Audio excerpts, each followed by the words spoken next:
into the Word of God. I think you have to put on your headphones according to the numbers of the translation. Can you please give us the numbers? English is on channel 1. Italian, in English, can you hear me? The translation in English, so it's channel 1. Okay, great. All right, 1 for English, channel 1. So 2 for French, So channel 1 for English.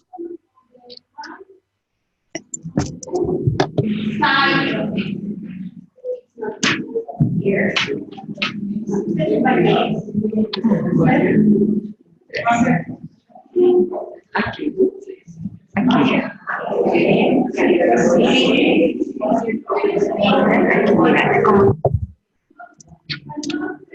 Allora, the translation into Spanish is 3. Okay, can you hear the English? I'm on channel 1. Good. So this is going to be our channel. Fine. French, those speaking in French who want to listen to the translation in French, they have to tune on to channel 2.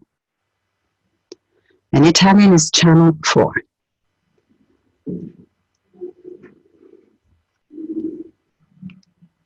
Here you can see them on the screen, the various channels for the translation.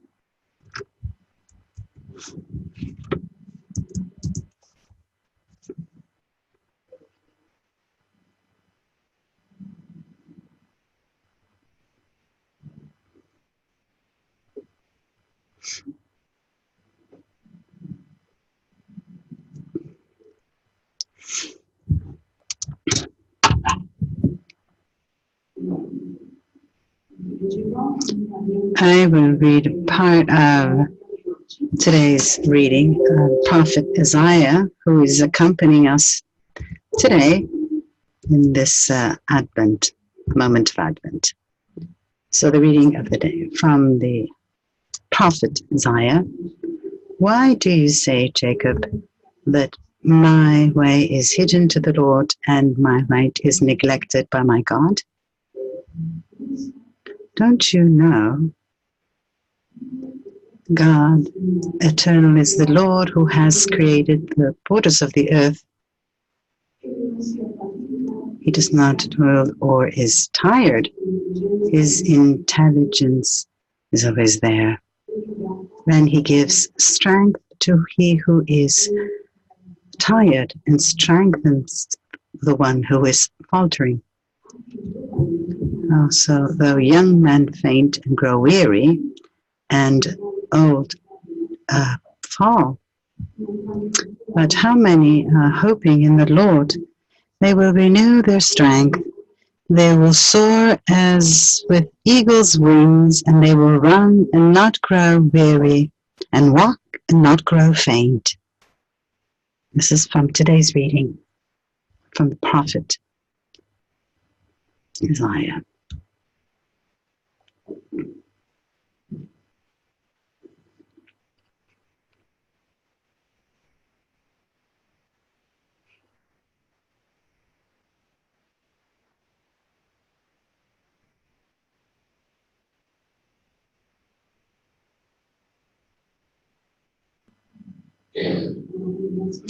So we thank the Lord who has gathered us here today to listen to his word and to listen to one another in this nice meeting. And we pray so that the trust in his strength and his presence is always be our strength.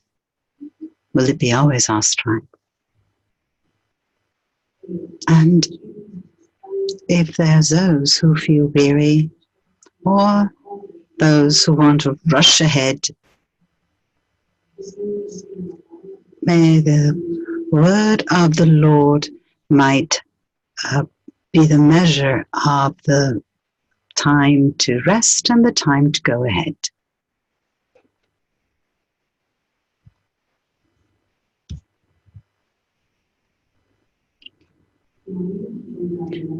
Mary, woman of the awaiting, pray for us.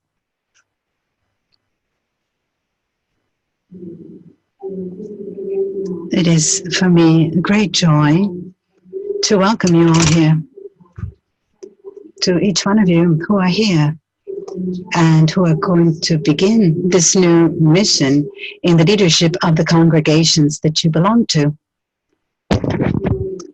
The Lord has chosen us to offer the service of leadership.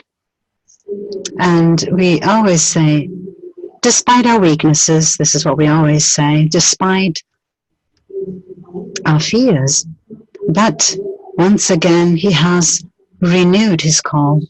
And thus He's calling us here. So thank you. Thank you for all of you who are here. And thank you for all of those who are connected online on our web. And the sisters are working in the back. You know that it's been some time, actually not even a year ago, that we can have been using this room virtually, meaning that not only we work here, but you can also be connected from all the parts of the world. And also, I have been entrusted the mission of coordinating, guiding this the executive board of the International Union of the Superior General since last May, but I have other sisters here with me with whom we share this mission, and I would also like to straight away introduce them to you because, as we say, we journey together, and this is our first communion, but then we also nourish the reality of the International Union. Sister next to me is Sister Pat, who is the Executive Secretary, and she's been Executive Secretary for 5 years already, and she's been here. She's Irish, and she's from the Congregation of the Blessed Virgin Mary, the so-called Loreto Sisters. Let's give us a hand because she is a sign of continuity. And then also Mary Barron is here with us of the Apostles. She's standing. Thank you. Thank you. She's also Irish. And there's another Mary Grenick, who is of Our Lady of Zion, and she's from Canada. She's Canadian. And Aurora, where is Aurora? There she is, Aurora. Aurora Torres is from the Congregation of Mary Reparation, and she's from Mexico. So apart from us, there are other 8 sisters, members of this board. Yes, of this, how can I say? Yes, I don't know, leadership board, I don't know what name to give it to it. Just simply call it a board. So that we would like to offer the service for the union, this international union. So the goal of this meeting of today is that of to introduce ourselves. We would like this afternoon to introduce to you, to some of you already know, UISG have known about it for a long time, but others, they might not. So just introduce ourselves, and also we would also like to know for you to introduce yourselves, and then there will also be a moment of sharing of ideas, opportunities, in order to see how, until now, the union is offering its service to the female religious life and to the church, and how it can improve. And we're going to be doing this together, so we need one another in order to shed light on the way. So now, in this brief afternoon, you know that it's adjust this timetable, right, to the different time zones from the west to the east, in order to the sisters who are far away and those who have just gotten up, who can be all together. So even if the ones who live in Rome, we know that at 3 o'clock in the afternoon, it's a Roman, yes, time, right? It's many meetings are scheduled at 3 o'clock in the afternoon in Rome. And we're going to introduce to you a little bit of the history how from the very beginning, the UISG and UISG from today, and then what are the main path that the latest General Assembly has set. And then also we will introduce to you the commissions, the activities that UISG carries out, and we'll also leave room for the sharing at your tables so we can hear something from you as well.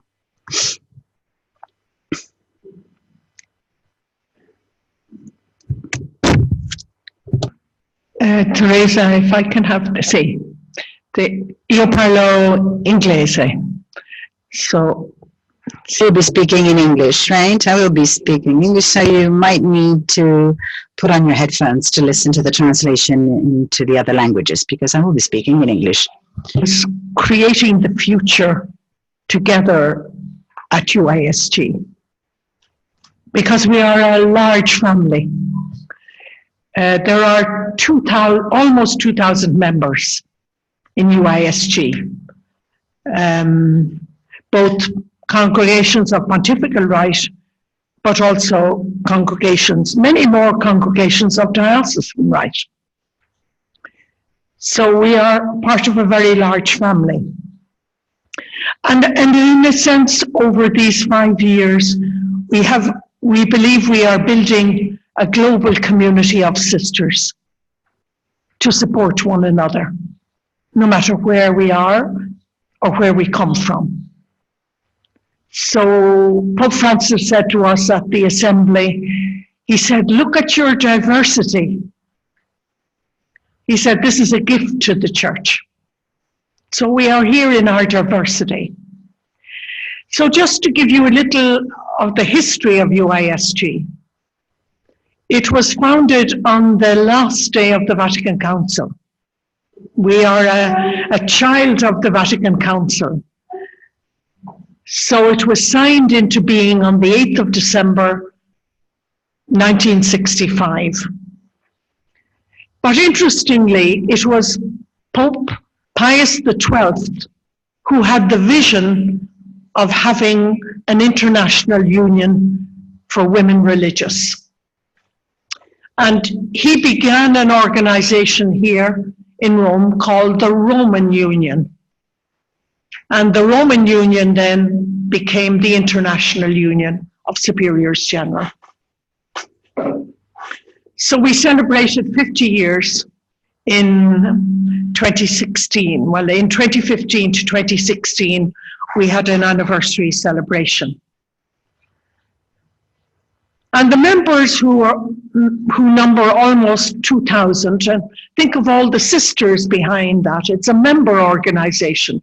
So every superior general, congregational leader, however you're called, can be a member of UISG, can choose to be a member of UISG with her team, but also she's representing all the sisters of her congregation.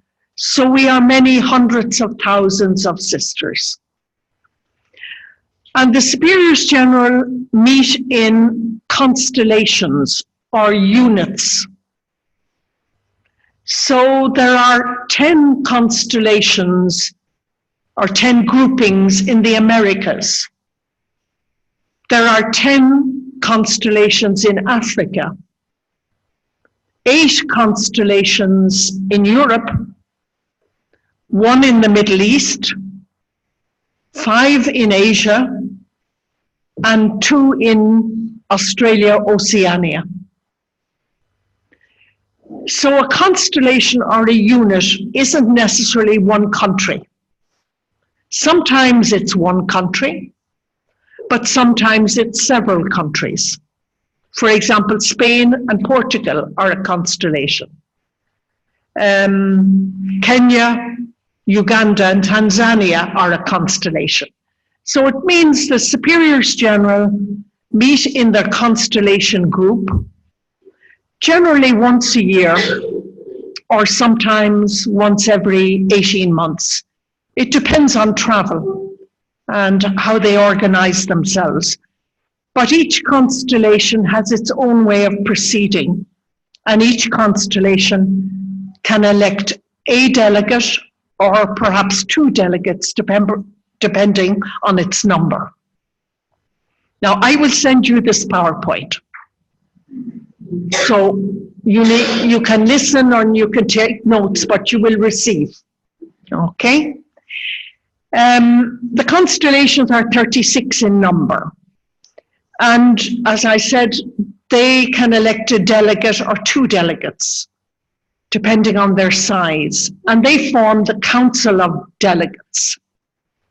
And Sister Yolanda has explained to you, there's an executive council here in Rome. Now, all the members of the executive board are resident in Rome, but they're elected by the Council of Delegates from all over the world. And the executive secretary and staff work with the executive board.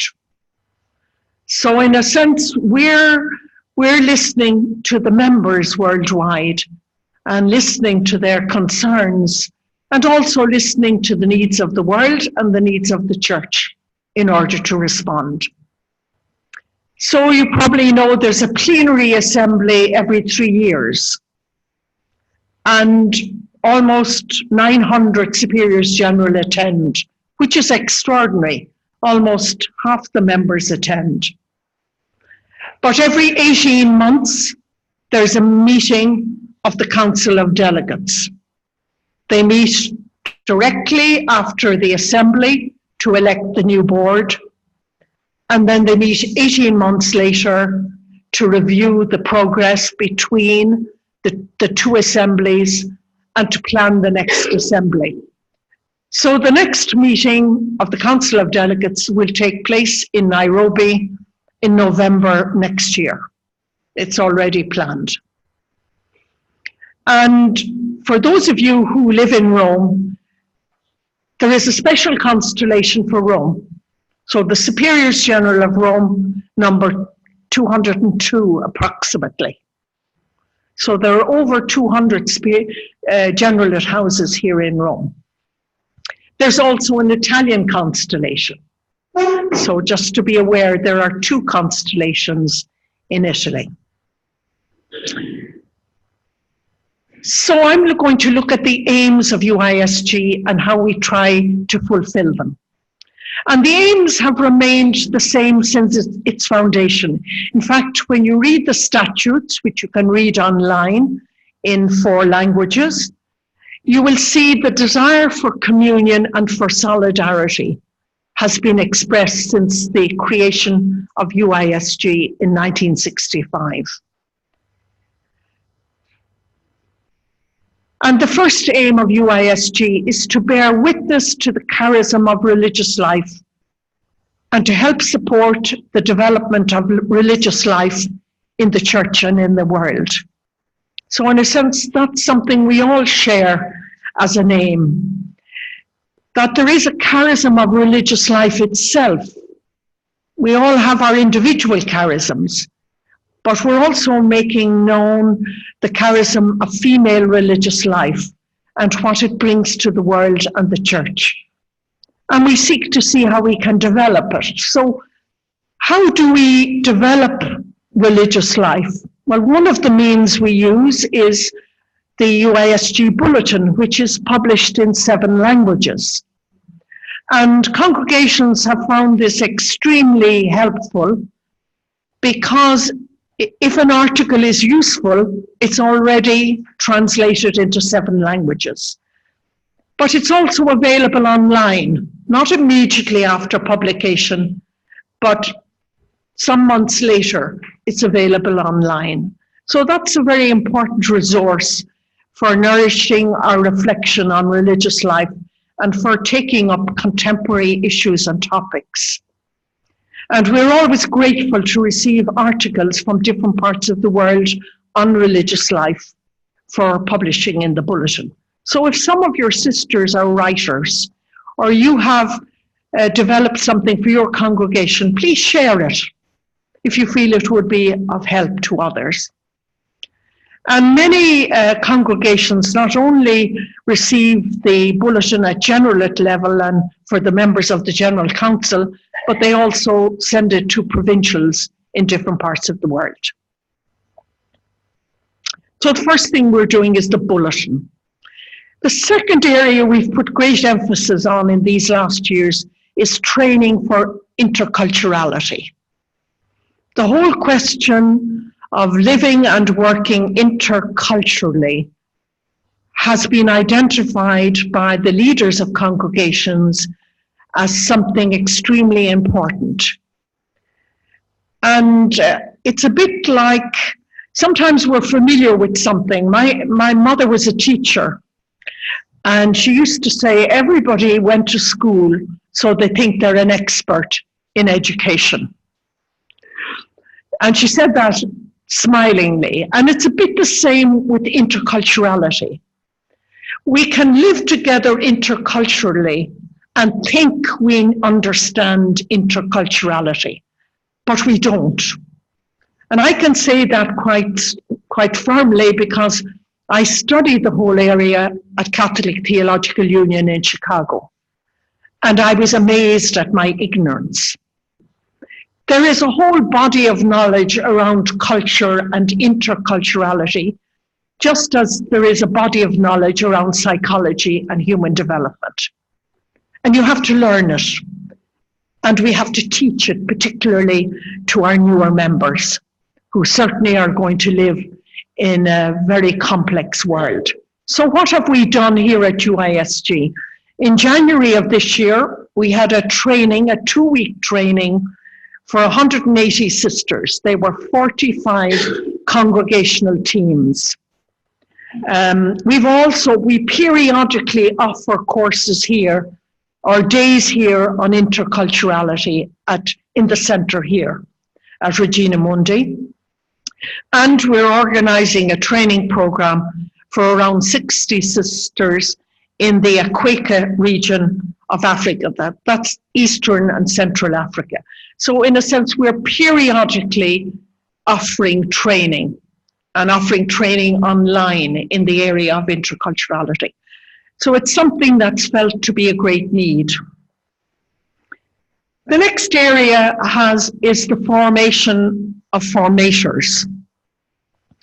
In the past, there were programs, training programs for formators offered in 3 languages. And then when Regina Mundi closed in 2006, these were no longer offered. So again, Superiors General asked us if we would recommence these training programs. So the first training program was from February to June of this year. We had 33 participants. And next year again, from February to June, there will be 44 participants. From Africa, Asia, Eastern Europe, and 1 or 2 from the States and Latin America. So that's the program is in English, and that's where we've started. So again, that's to help with the development of religious life. The next area that we have been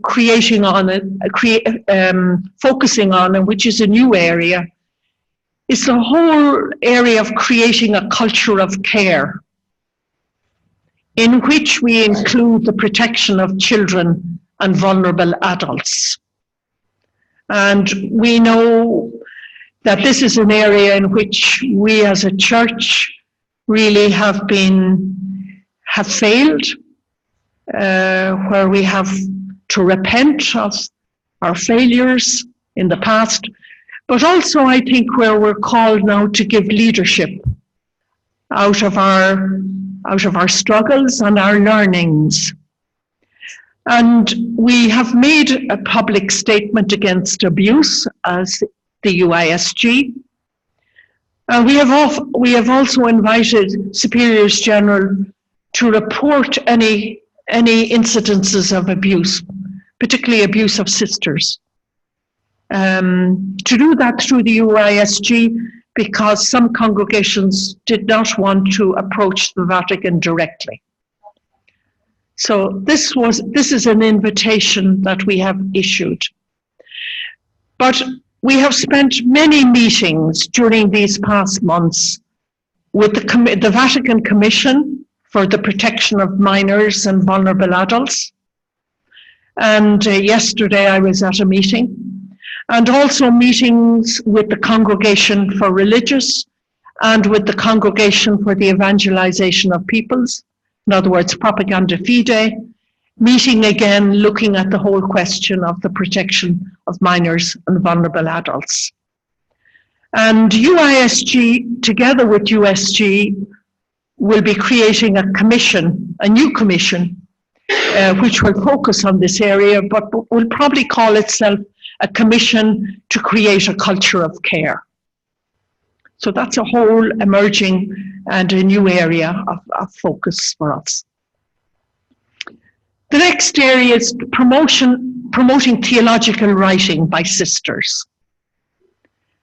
We feel that from different cultural contexts, we really welcome reflection on religious life, on the vows, on community life, on different aspects of our life, on spirituality. And you'll see here pictures of sisters on the Women, Word and Wisdom program was a program for sisters from Asia. Here they are in their traditional costumes. But it was a theological program for Asian sisters organized through the Jesuit University in Berkeley. And this has been going on over many years. And then you have some African sister theologians in the photo, again studying theology in Tangaza, in Nairobi, and in other parts of Africa, in Yaoundé and in other centers. And then obviously you have sister theologians studying in different parts of the world. What we're trying to do is to bring sisters together in 2021 at a seminar where they will present written papers reflecting on religious life through the disciplines that they have studied.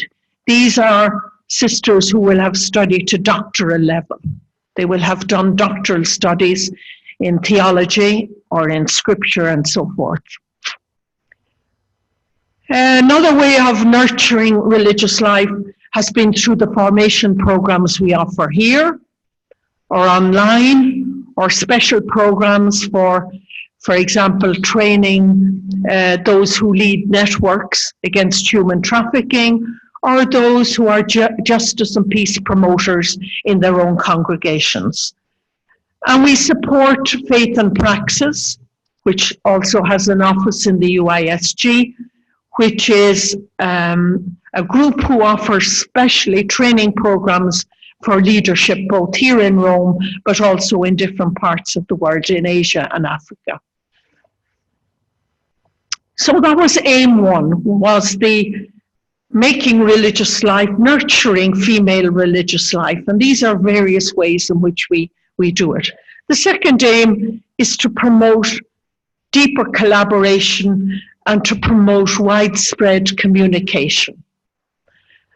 And we have put a lot of energy into this. Patrizia Morgante, who's in front of me here, is the communications director for UISG and has done wonderful work in the area. So we have been improving our communications capacity with funding from the Conrad Hilton Foundation. And so we've developed different instruments, websites, newsletters, WhatsApp, Facebook, Zoom, Twitter, different ways of communication in order to connect us worldwide. And that's been a very valuable tool for many different activities, but also many different requests for prayer and for connection. So I invite you to make sure your data is up to date. And that's why in the whole communication area, we are launching a new database. We collected data, we update the data, but the last time we collected data from a congregation in detail was in 2010. And we have been working to develop this new website, this new database. And what it will involve is asking you to fill in a form which will be imported electronically into the database. So it won't be somebody sitting down to enter in all the detail.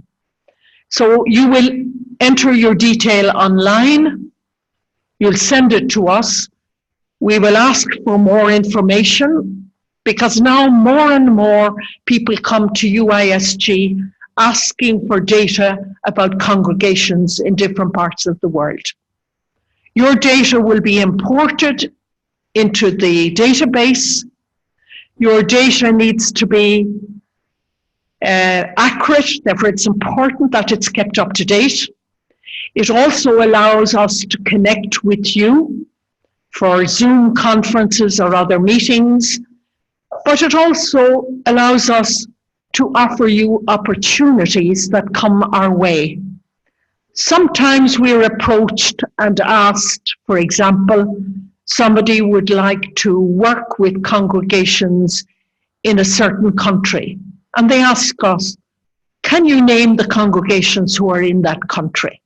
So it's very valuable for us if we have that information to connect you with them. We do not give out your information.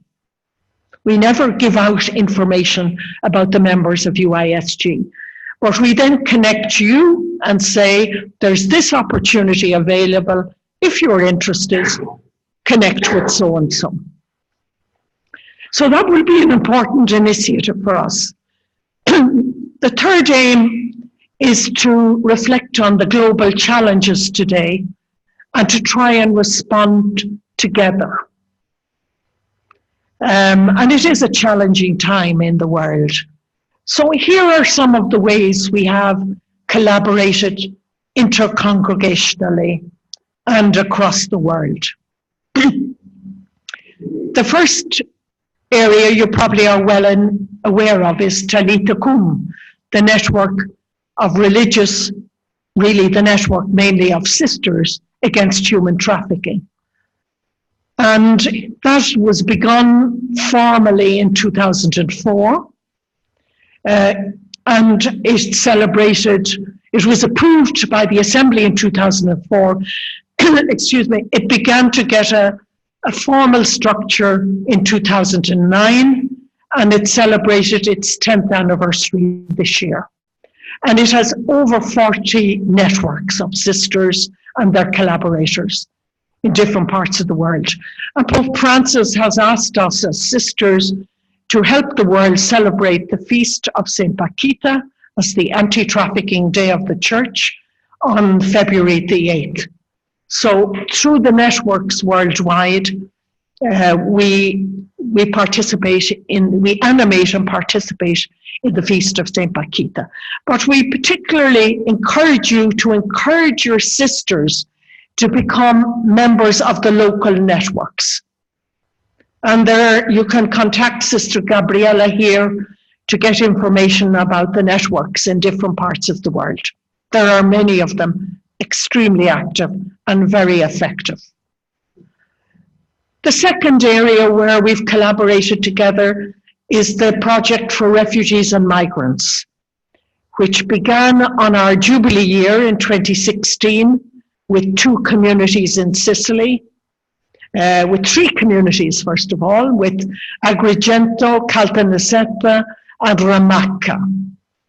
Since then, this year, we closed Ramacca because the pattern of refugees coming to the island of Sicily changed and centres were closed because of political decisions taken. But we have now just opened the 3rd community in Lampedusa on the island, because the community that were there were a community of sisters from Romania, had decided to leave and asked the Cardinal asked UISG if we would send a community. So there are 3 sisters there from 3 different communities, a little sister of Charles de Foucault, a Salesian sister, and a sister of the Order of Mother Teresa, San Antida sisters. So it's a wonderful group to see. They're just beginning. So that's another way in which congregations have supported. They may not have had sisters to send, but they supported that project with financial resources so those communities can minister to migrants arriving in Sicily and in Lampedusa. The next project is a project that you'll see online, which began at the Assembly, which is a project called Sowing Hope for the Planet. So again, raising awareness about our common home, our casa comune, and our responsibility to protect the web of life on planet Earth, and how we can all play a role in that through our congregations and through our many ministries. And the next project is a project that was begun by the two unions, which is the project called Solidarity with South Sudan. It's an inter-congregational project. I worked in it for 6 years. It has over 30 religious from many different congregations living in community and offering different services in South Sudan. That project has its own separate board, but it always has the support of UISG. So moving onwards to the fourth aim of UISG, which is to strengthen relationships and to engage in dialogue with the Holy See, especially with Chivska, which is the Congregation for Religious, and with Propaganda Fide, and with several pontifical councils and other dicasteries.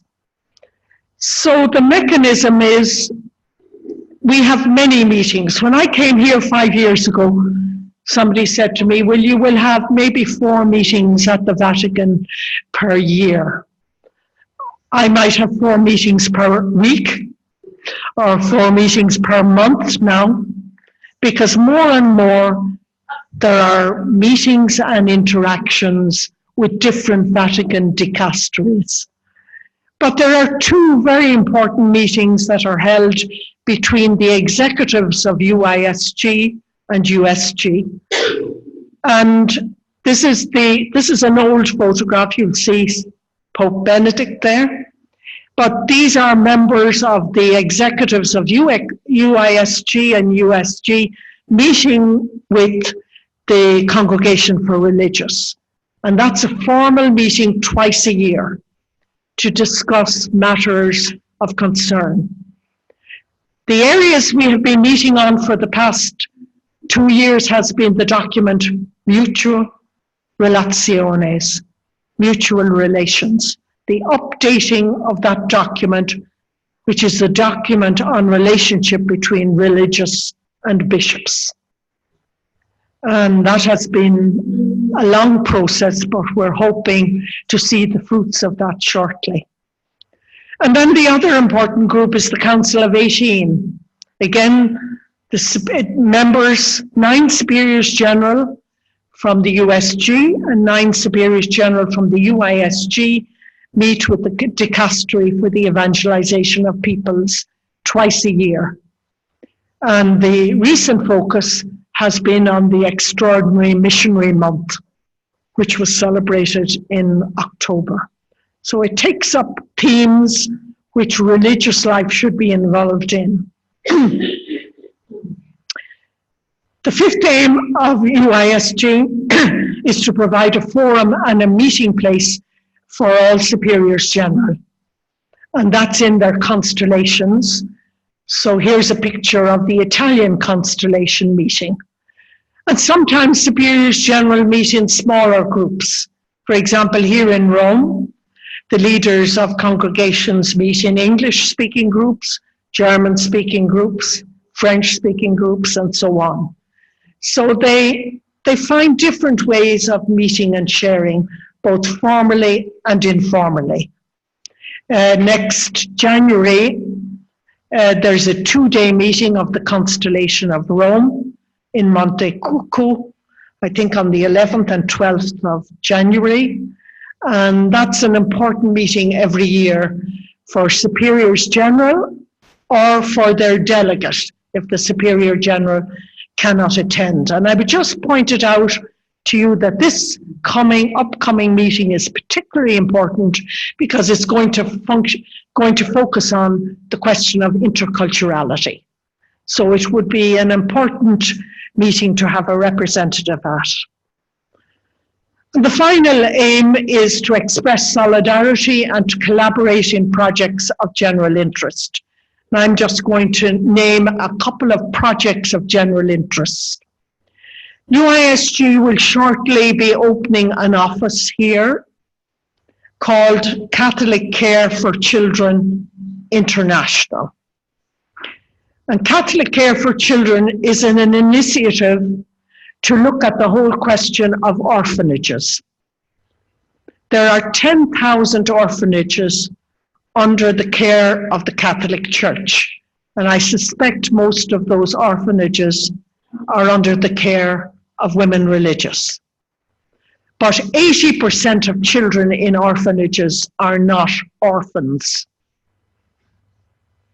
So you can see in the future the possibility for, might I say, accusations that you took me into your orphanage, but my parents were alive. I think we have to learn from our experiences of the past, where we as sisters did things in good faith to help various sections of the population who were in need without seeing the consequences down the line. For example, there's a UN Declaration on the Rights of the Child. And one of the rights of the child is to have a home, to have parents. Now, a child may need to be taken from a home for a period of time for grave need. But the real challenge today is, can our institutions work with the families so that they're in care for the period they need, but not for extensive years? Now, several congregations have already begun to change their procedures.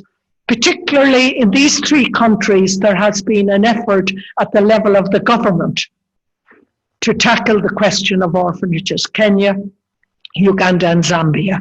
So UISG will be participating in this worldwide movement to look at this particular area of need. The second area we work together on is the whole area of training sisters in canon law, but also offering canonical consultation here in Rome and online. So we try several times a year to have canon lawyers here who speak different languages to offer canonical services. But we're also trying really to train sister canon lawyers in different parts of the world because they best understand the challenges within female religious life. And I say to you, if you have sisters studying canon law, please see that the topic they do for their thesis is related to religious life.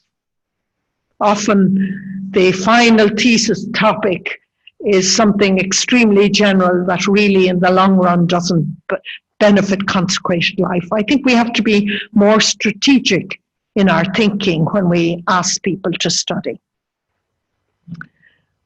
Our next initiative is the refounding of this building. This is the Regina Mundi building.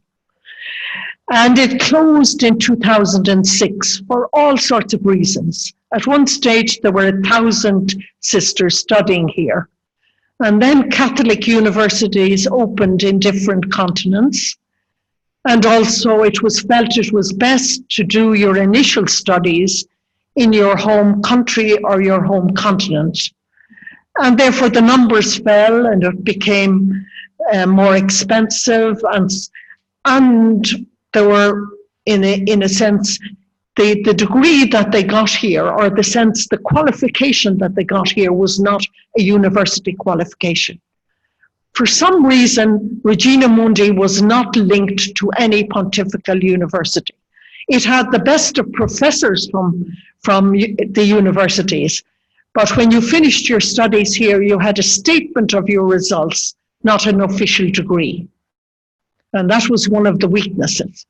So we closed this building and it was rented for 8 years, till 2016. And in 2016, the company, it is an American company who offer courses to American students who occupied this building. They said to UISG, they only required 2 floors. And therefore 2 floors were returned to UISG. And at the same time, the last executive board was very anxious that we would open up a centre of formation that would offer formation here, but also offer formation online.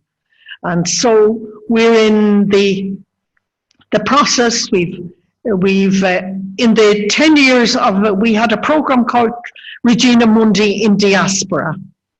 And it was a 10-year program, and we're finishing that program. We will have offered scholarships to over 200 sisters who will have received grants totaling over $500,000. So that has been a huge investment in religious life, but we're not able to continue that. Why? Because we're receiving half the rent and we're now trying to develop this building. So we will offer some scholarships, but they will be very targeted scholarships in the future. So here, this centre will be running conferences, webinars, training programs, and different kinds of meetings. For example, when CLAR comes to visit Rome, they meet with sisters here. When the LCWR or the Conference of Religious of Canada come, we have meetings here. When UCHESM, which is the Union of Conferences of Europe, come, we offer meetings here. So I've said something about collaboration with the USG, with the Union of Superiors General, the men. Just for your information, the membership of the USG is about 250 congregations, while the member of UISG is 2,000 congregations. So 80% of the world's religious are female and 20% are men. And that's reflected in the number of congregations. And we have a number of joint commissions. And we are always looking for members of councils or members of generalate houses who are interested in these topics to be members of these commissions.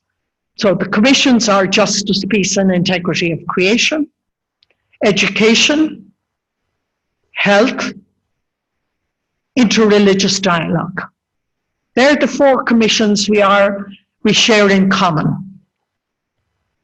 Justice, peace, and integrity of creation, education, health, and interreligious dialogue. And the commission we find it hardest to get members for is interreligious dialogue. We have many of our brothers are members of that commission, but we have very few sisters. So I'm making an appeal to those of you who may be interested in the area. This is not about high theological discussions about interreligious dialogue. It's about seeking ways to animate our congregations and to create awareness about the whole area. These are awareness-raising commissions, commissions that help form congregations. Then the Union of Superiors General has its own theological commission, and it has its own canon law commission. But for us as UISG, we had very few sister theologians living in Rome, and we had almost no canon lawyers living in Rome. So we have created another structure for ourselves. In relation to canon law, we have what's called a canon law council. They live in different parts of the world and they come together periodically. Or we draw on them for particular needs. And with regard to theology, that's why we've begun this initiative to have a theological seminar in order to identify sister theologians. particularly younger sister theologians. We know the established theologians, but we're saying, where are the next generations of sister theologians to come from? And as UISG, we maintain relationships with national conferences of religious, with different unions and confederations at regional and continental levels. And we also work with many other ecclesial and non-ecclesial organizations. We work with JRS, with Caritas Internationalis, with WUCWO, which is the World Union of Catholic Women's Organizations. And we do a great amount of work and liaison and advocacy with embassies to the Holy See. I think I made out today, doing a Christmas card list, that we have contact with about 15 embassies to the Holy See. So I'm just going to conclude by mentioning some points. That what has happened after Assembly 2019. You may remember that a request was made to the Holy Father in 2016 to study the matter of women deacons. A report was presented to Sister Carmen Samut by Pope Francis. She passed it to Sister Yolanda and the new executive. So we have looked at that report and have reflected on it. Sister Yolanda might like to say something later about that. We were asked to nominate sisters to attend the Synod on Amazonia. We were asked to nominate 10. Now, sisters, that's a huge amount of work. When we came here, certainly when I came here 5 years ago, no sisters were formally invited to attend synods. We had no representatives from UISG at a synod. Then we went knocking at the door, knocking on everybody's door, quietly, but like the woman in the gospel, we didn't give up.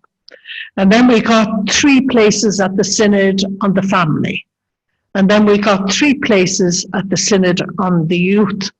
And then we got 10 places at the synod on Amazonia.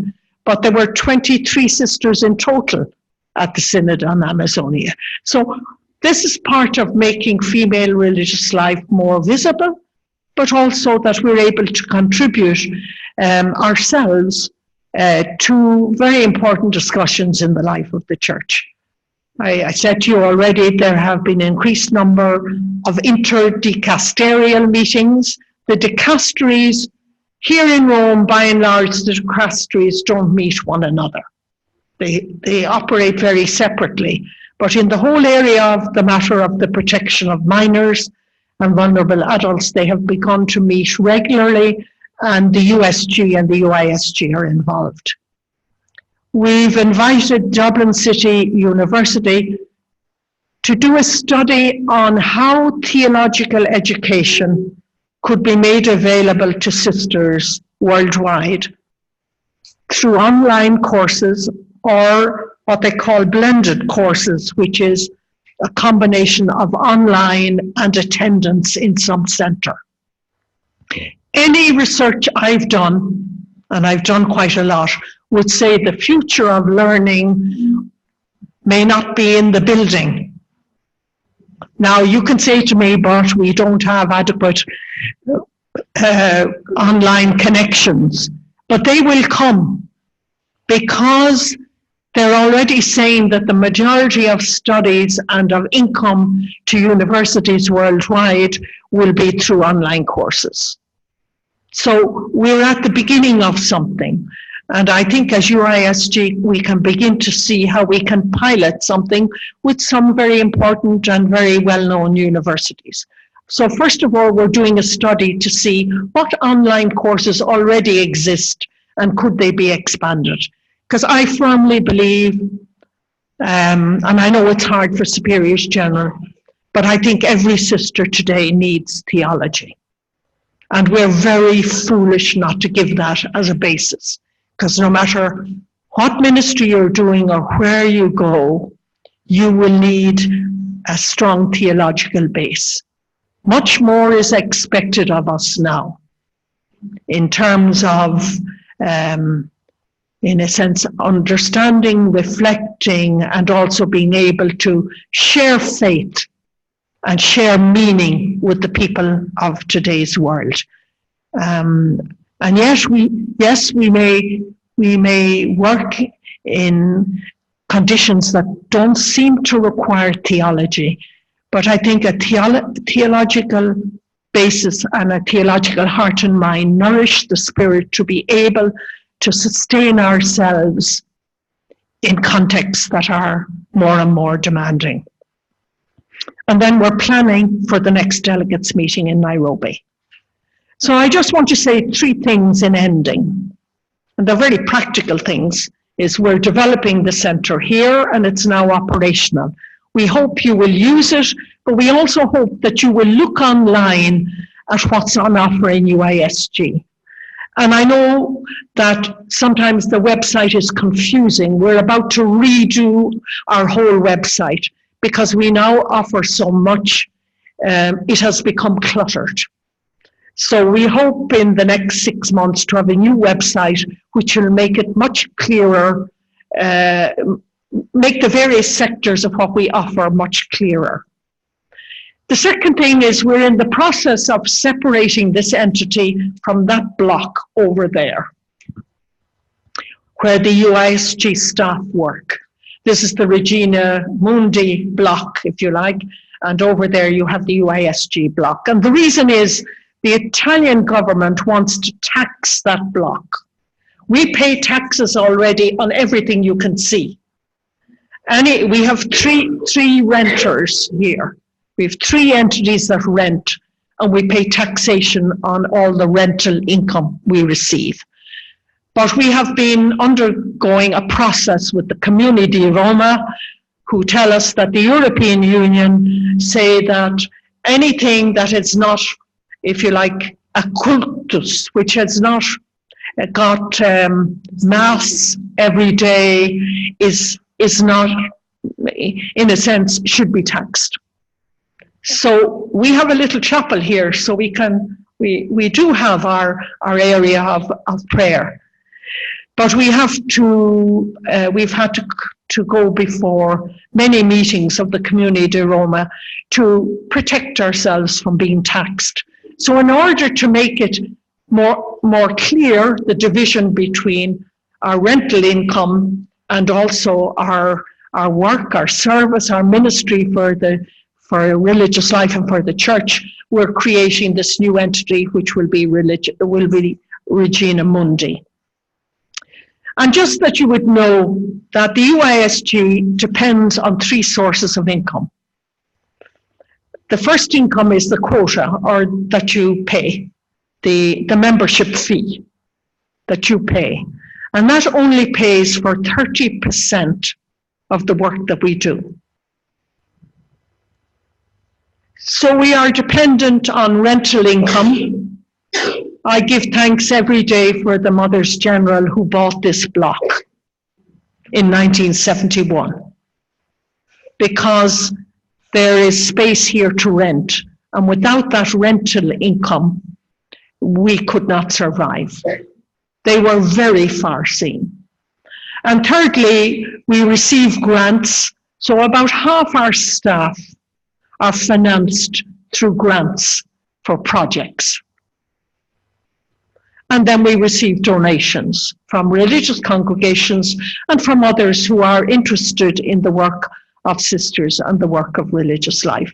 So just that you would know, whatever you pay, which we welcome and are grateful for, is extremely well used.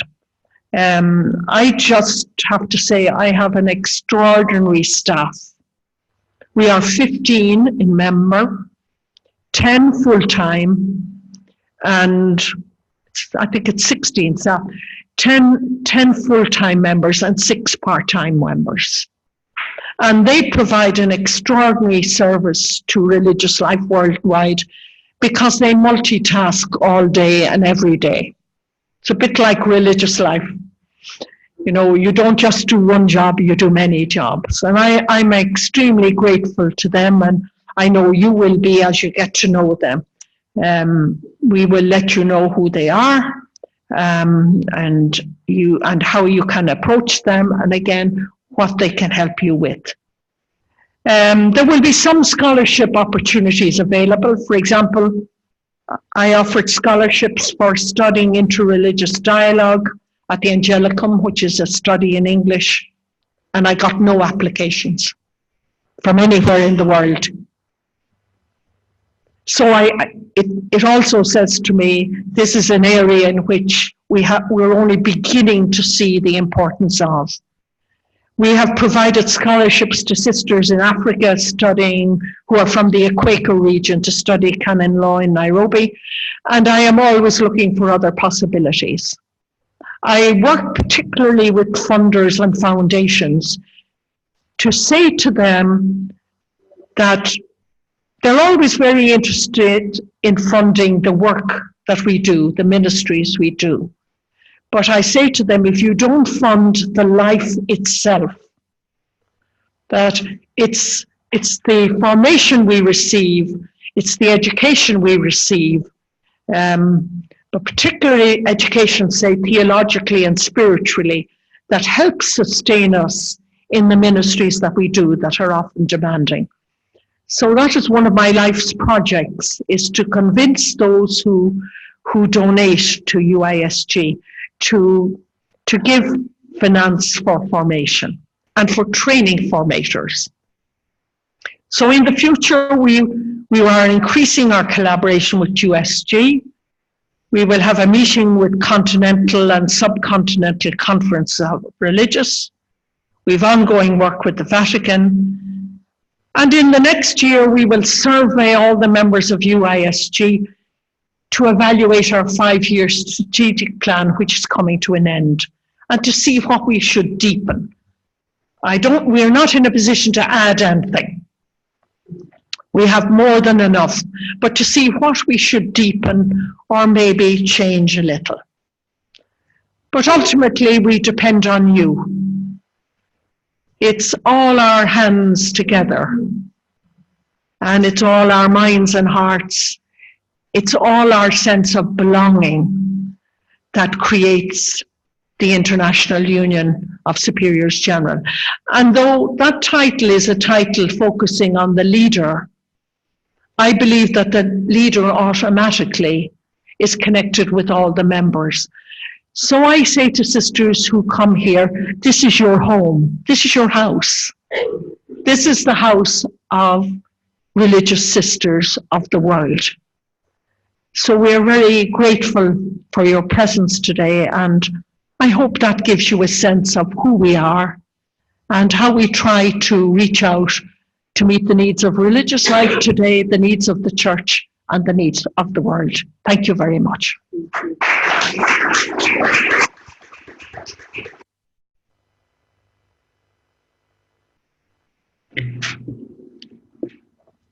Voy a hablar en español. I'm going to be speaking in Spanish. I think that I know if you have ever entered into a store full of gifts, it's as if like you enter into a candy store, a gift store that are available to all, especially Superior General, of the councils, and from there spread to the entire congregation. So it's like entering and finding different elements that used to nourish our life, as Pat just said, in order to connect to one another, therefore to create this network, these connections, to feel truly that we are sisters. Gifts in order to be signs of compassion and solidarity. Pat here shared about the projects that are already underway, but the creativity actually is limitless. And also gifts to continue the dialogue, because it is in the dialogue and the platforms at the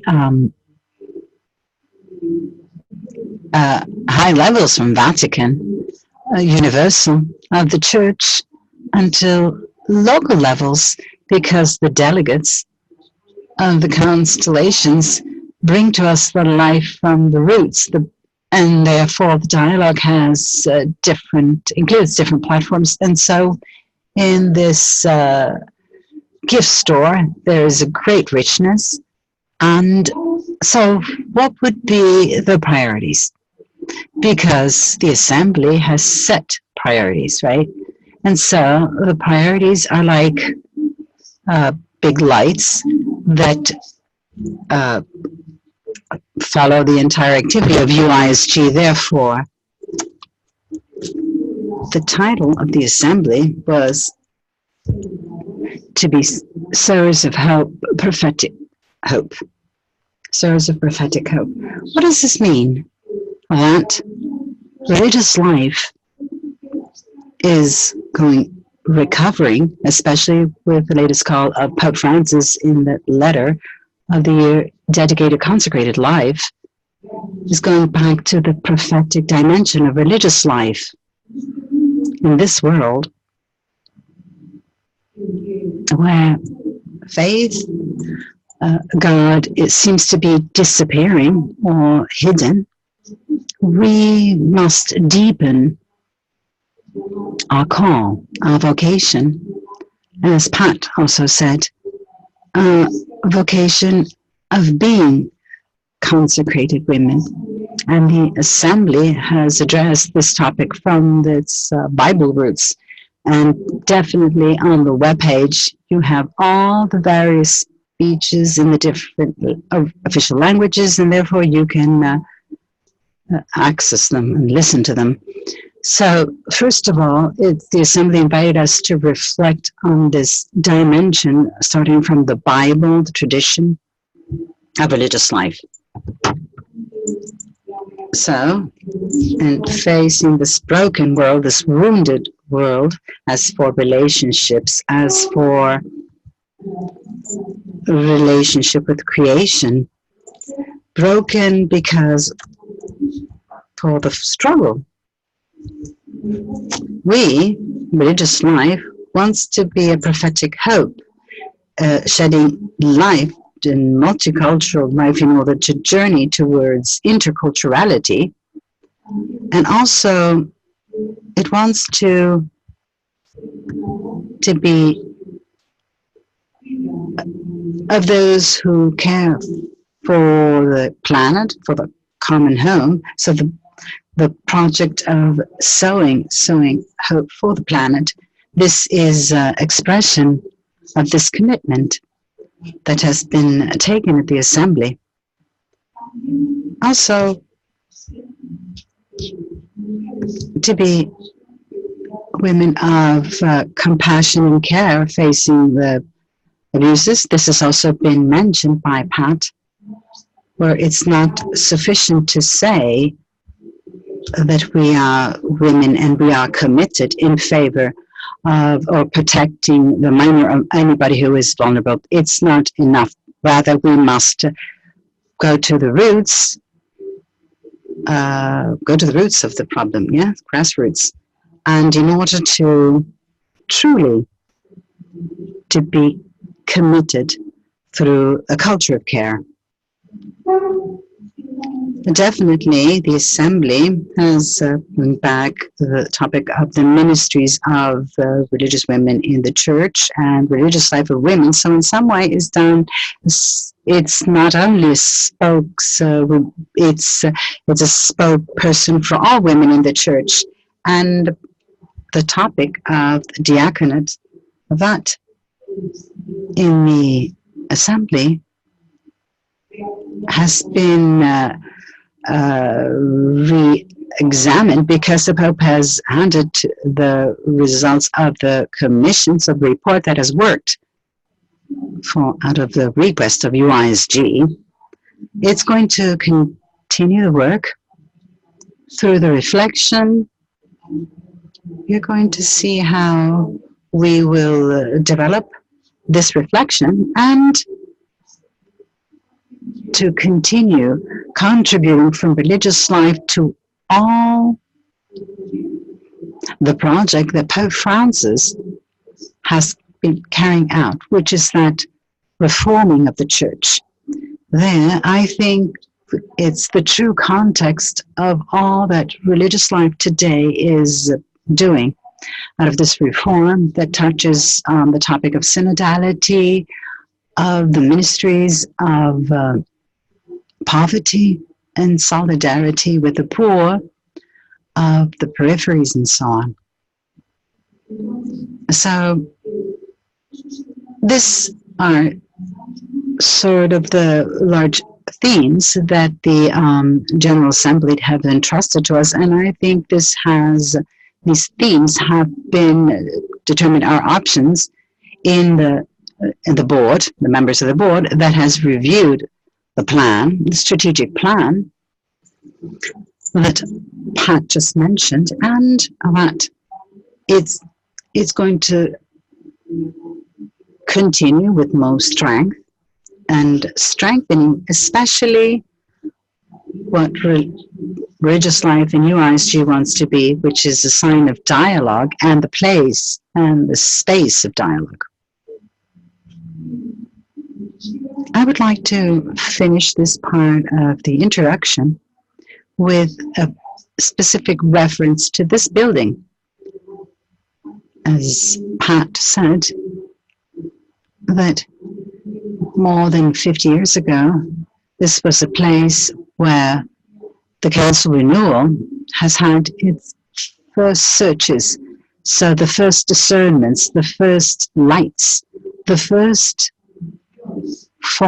work of formation in female religious life. So this renewal of the post-Vatican II continues to be present.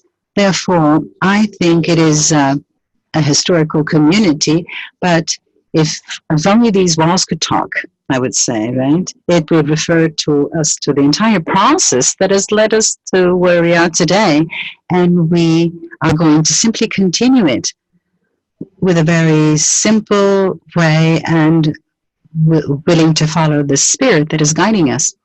And so, as usual in religious life, it's been the church, it's been the word of the conscience.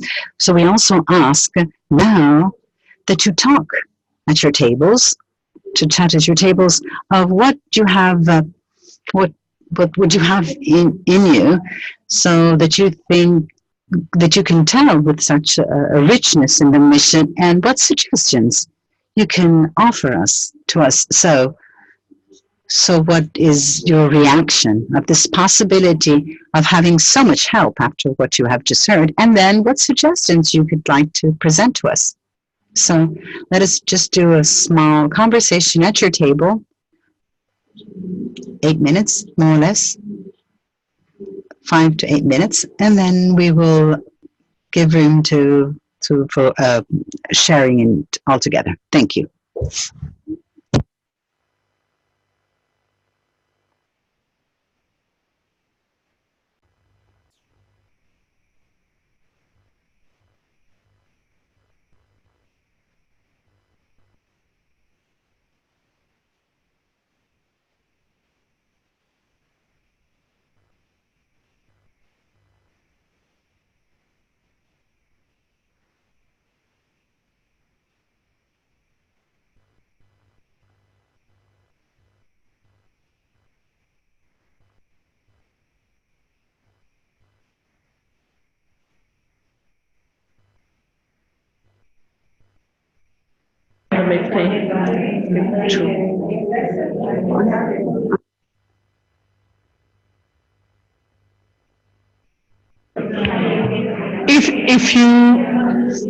If you want to ask a question or make a comment or say something nice to us,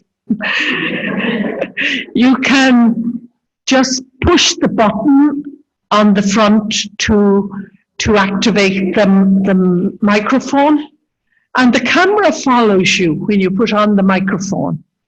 The camera finds you. Then when you're finished, put off the microphone. Eso es para hacer la prueba. La cámara. Okay, so you see, to check, just to tell you that you are, we have connected 15 groups in English through the webcam. We have with us also 16 groups, Spanish-speaking groups, 5 in French, and 2 in Italian. So they're accompanying from outside online, and they're preparing questions for us. Okay, or either questions or just comments. Please, the floor is yours. For a question or a comment. Sister. Français. Nous n'avons pas une question, mais nous... It's not a question, but it's actually a comment. We don't have a question, but it's... we are happy to know that we have opened Regina Mundi, and we have also had the participation in Aweka, and we also knew that it was small of UIS, the baby of UISG. So some suggestions to continue the formation for theologians, because we definitely think it is so important in our world, especially in Africa. We truly appreciate the fact that you continue with the presence of religious women present at the Holy See. So this is very important. And also, we also appreciate the fact that there's this to continue this formation of interculturality together with the UISG, because this is also very important in today's world. The other suggestion is that the formation that you are providing, can we also find it on the web page?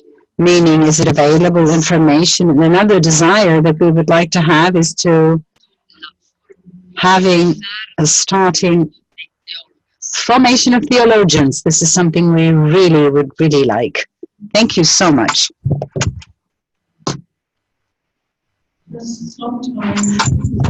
Your comments. Sometimes people do not realize that when you go on the website and there is a banner with formation, you have to click on that banner, and then you see the formation that's been offered. Also, I know Patricia puts the list of courses on Facebook, so it appears there. But we are working now to make what we offer much more visible. So we're hoping when we redo the website, you will see more clearly. And I echo what you say about forming sister theologians. So it would be very important for you to fill in when you do the database, if you already have sisters who are trained theologically. Because sometimes we are asked to nominate sisters for commissions or meetings, and we do not have that information directly. So we contact 1 or 2 congregations and get their information rather than having a pool of congregations that we can draw on. Thank you.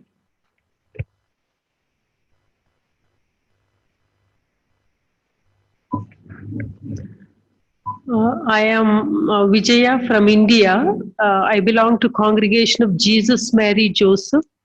I am here for about a year, and I had already attended 2 conferences here, and I felt it very good. I am greatly helped by the resources that I had from UISG.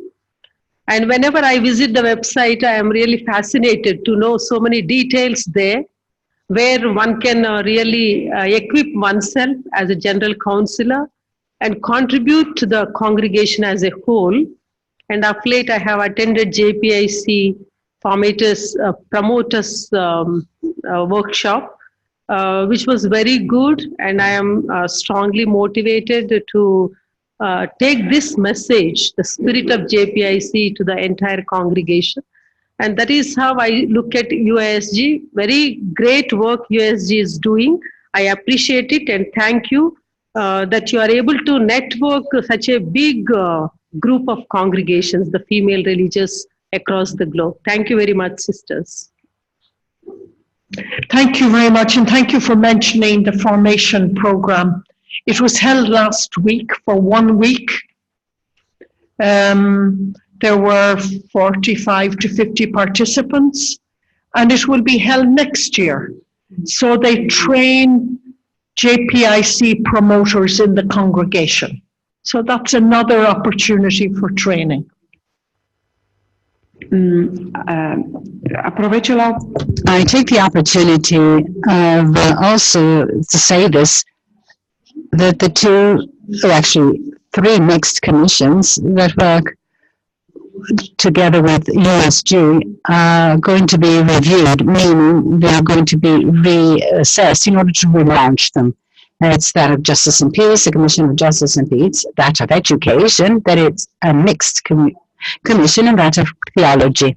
So let us see, because also the participation in this commission has varied in intensity, and so we would like to relaunch these three commissions, and so we are going to ask for collaboration, your availability to participate.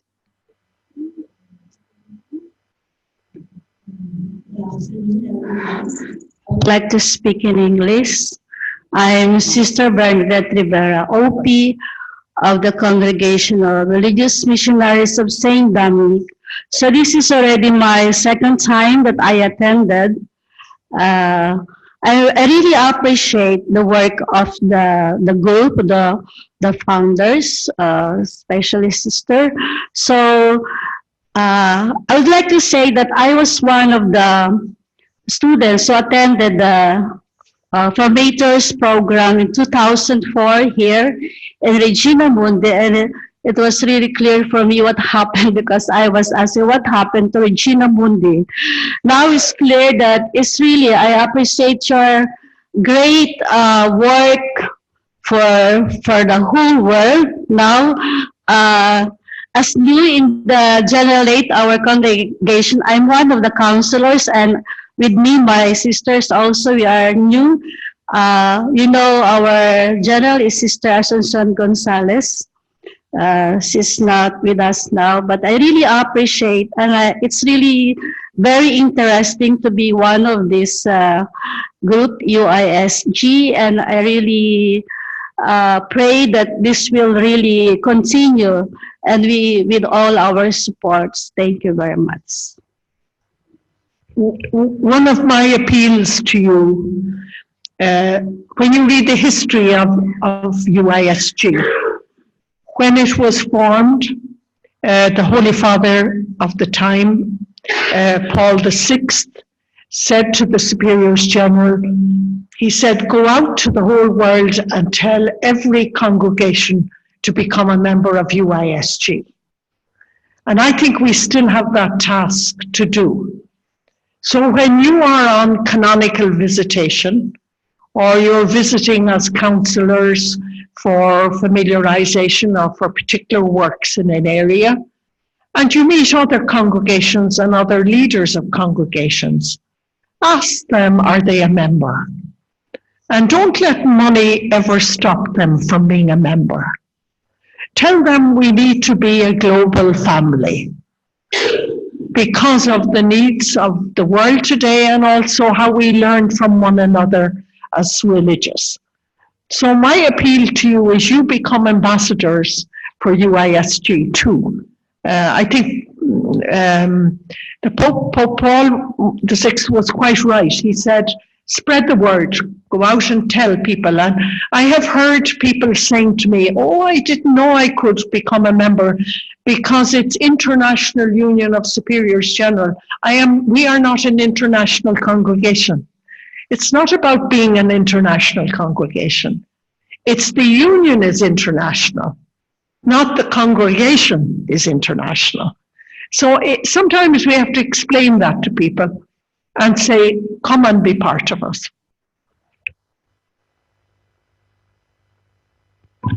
Julie in English. I'm very grateful for the overview of the history because I'm new in our generalate. And what really impressed me, and I feel very strongly, is that we all need to work together collaboratively to promote religious life. Because otherwise, if we just stay with our own congregations, which it's important in itself, the whole thing of religious life will disappear. Already in the Northern Hemisphere, it's, religious life is disappearing. So we have a very, very big task. And I think collaboratively as women religious, we have an awful lot to offer. And I think we can work together because women work collaboratively very well. And I think it's the only way we really can make progress and move ahead. So I thank you very much for all you have done and been doing. And I look forward to being part of this as well into the future. Thank you. Say where one of us is, all of us are. And I think that applies to us as sisters today.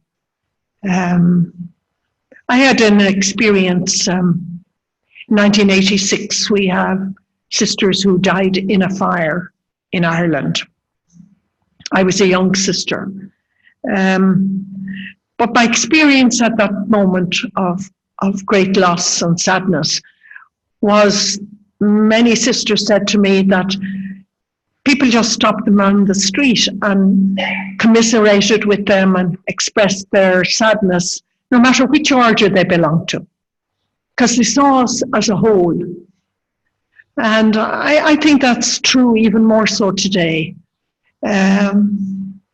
We belong to one another as part of this charism of female religious life. And I'm not sure we have done a good enough job to explain who we are, particularly to people who haven't had much contact with sisters or with religious life, or who don't understand some of the changes they see. I think we need to explain better our role in the church and in the world, and what this thing called charism means, and how it's expressed in different ways, even within the same congregation, so that the diversity of who we are is a blessing. And I'm very struck. I in my work with Solidarity with South Sudan over 6 years, where we had male and female congregations living and working together in South Sudan, and they still are there.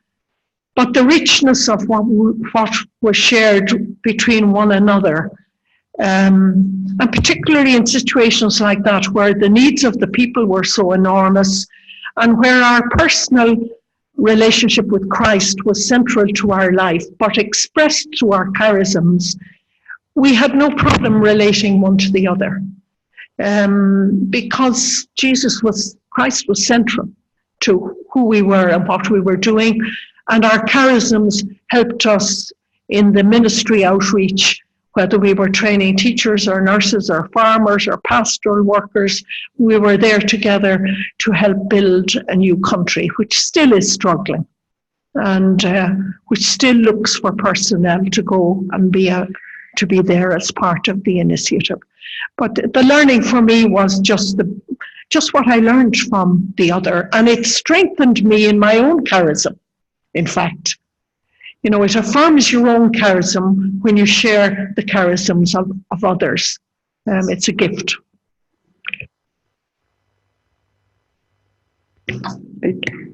Puede ser que haya. There might be a question. Patricia, is there a question from the members online? No? No questions online? No?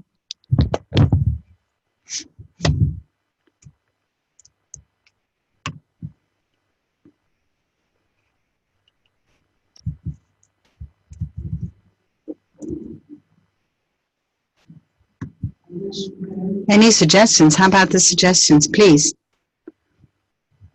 I am Asuncion, yes, like somebody. I'm Spanish also, as purist. In our group, we have been sharing some topics, some of the topics that you have shared with us that we think are quite interesting. I might be repeating what some other sisters have said, but one of the things that has filled us with joy and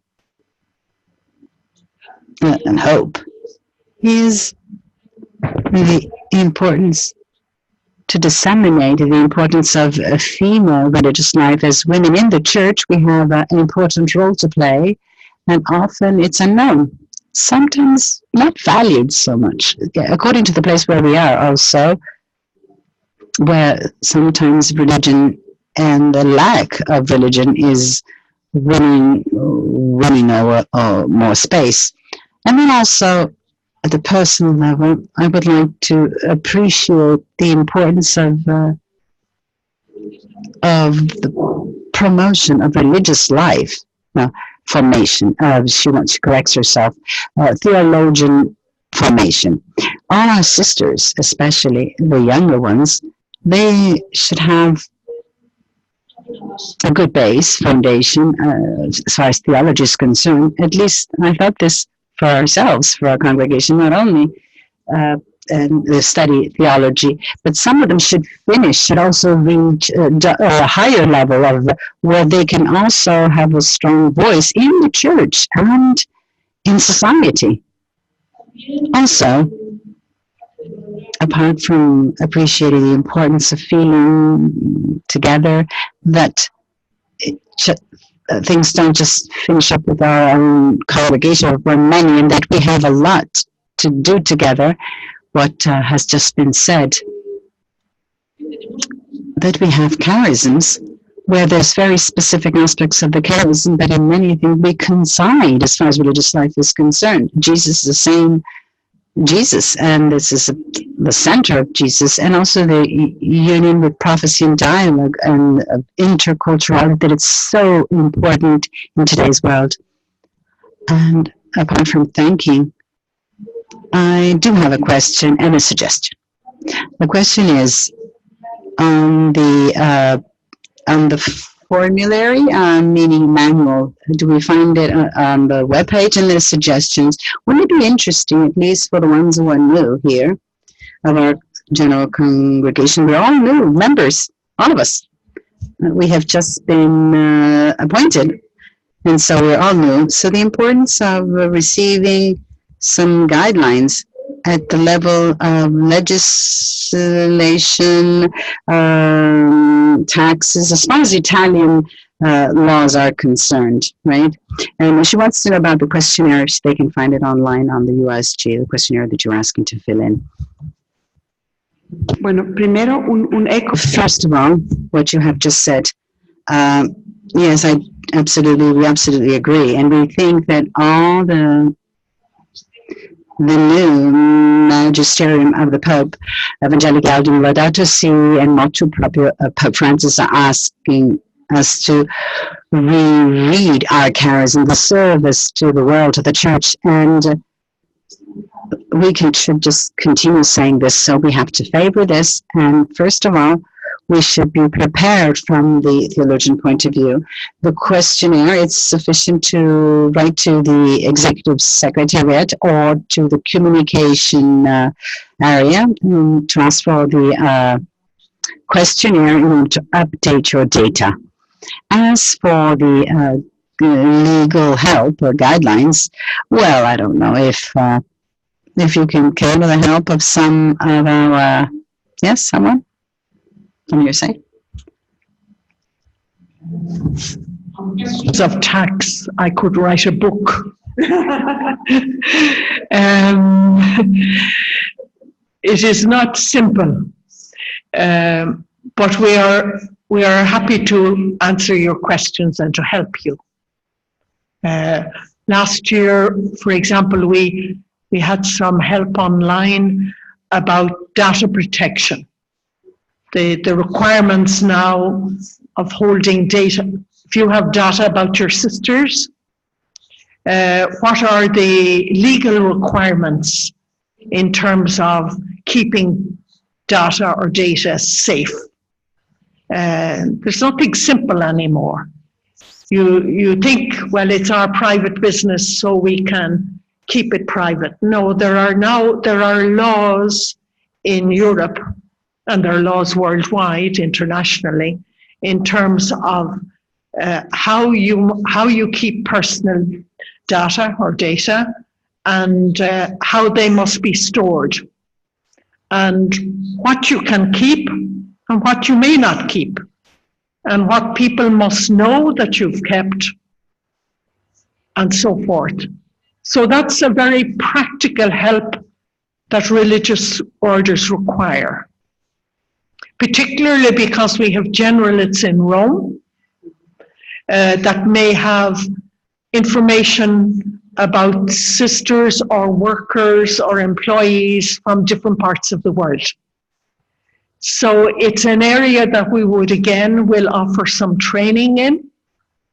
But I also take your suggestion, and I will work with our staff in the coming weeks on maybe some very practical information for getting to know Rome and what exists in Rome, and who to contact for various committees or commissions, to put it all together on a couple of pages that would make it easier for access. Because I know myself, I was a member of a general council, and there was a simple handbook at one stage that I think the Justice and Peace Commission had done to help you integrate into life in Rome. I always say to people, I'm here 20 years off and on, in and out. And I always say it takes 18 months to put your feet under the table when you come new, at least, just to become familiar with what is different. And I had to begin to learn Italian when I took up this role, because in my previous roles I used English. So at my age I was able to learn enough Italian to manage. So coraggio for those who are beginning. It is possible. And I think it's possible because we want to create these common bonds. But I will take the practical suggestion you say of giving some very clear guidelines and help on who to contact and who can, and also organizations that exist here in Rome. For example, there is SEDOS, which is a group of congregations who have a missionary focus and which offer workshops. So there are a number of areas we could help you with, and I promise to put together some practical information that would be of help. If you have some taxation problems, I can offer you the advice I've learned, because I had to begin with creating solidarity with South Sudan, so I learned many taxation issues there, and now in dealing with our new status at UISG, I have learned even more. But it changes. Often the rules and regulations change. But it's, pardon? Yeah, we know various accountants and commercial firms that can help if needed. So you can.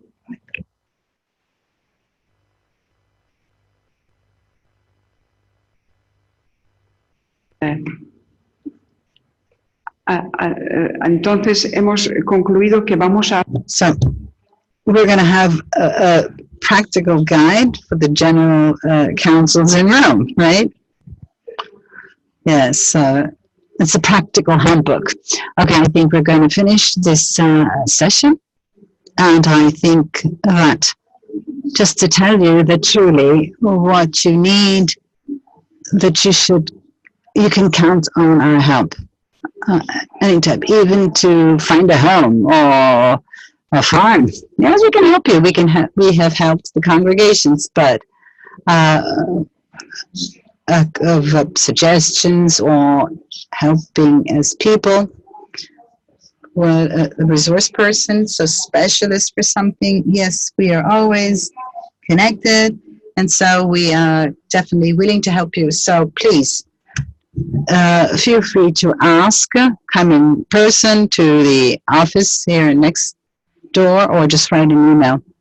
So we have a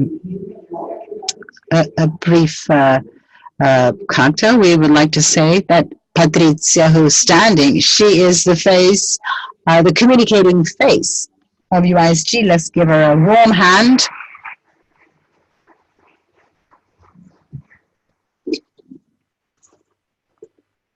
I didn't want to talk. I just want to remind you that we have also prepared. We have also prepared something to share, to continue, because it's also very important for you to get to know one another. So once we finish, there is a small snack, something to eat and to drink. So if some of you still does not receive the newsletter, either email, we are now also providing it through WhatsApp. Is as Superior General or members of the council who do not receive it, please write to us so we can check the reason why you're not receiving it, right? Okay, thank you.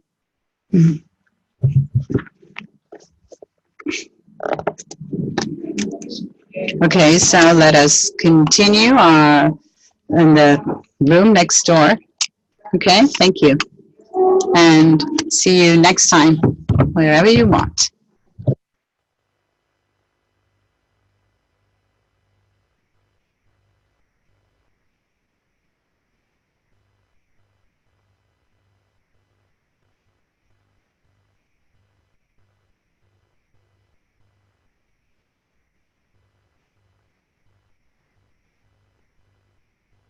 Scusate, solo un'informazione pratica. Just some quick. Some of you are asking if we are going to share Sister Pat presentation. We also recorded 4 videos, Italian, English, Spanish, and French. We are going to send it to the superior generals. So just for you to know that then you can share it with your councillors in these 4 languages, okay? So if you do not receive it in a few days, please write to me, because